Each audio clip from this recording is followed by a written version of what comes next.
began by creaming the butter and the sugar. Once it's cream, we're going to add eggs. But before we get there, quick reminder, add in one egg at a time.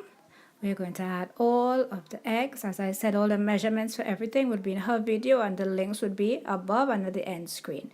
And then once that is incorporated, she's going to add the milk. And what she did is add all the spices in the flour along with the baking powder and baking soda. So she add all the dry ingredients first and to the wet ingredients, give it a mix. Click the bell for new videos. Once everything is incorporated properly, she's then going to add it to the baking pan, but I'm just showing you the texture.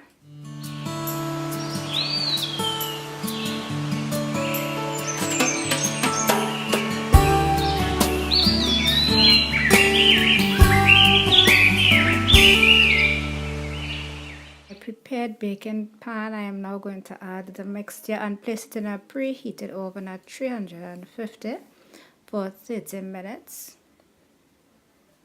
And 30 minutes after, this is what it looks like.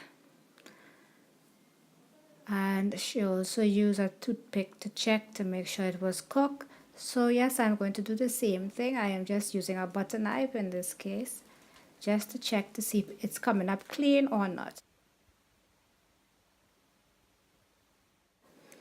And I am now going to show you what it looks like out of the pan, and then I am going to cut into it for you to see what it looks like. I just want to put something out there. The reason why you didn't see the lemon zest and the orange zest is because it apparently went to the bottom of the mixture. I don't know, but it was there. The lemon zest and the orange zest was in the mixture.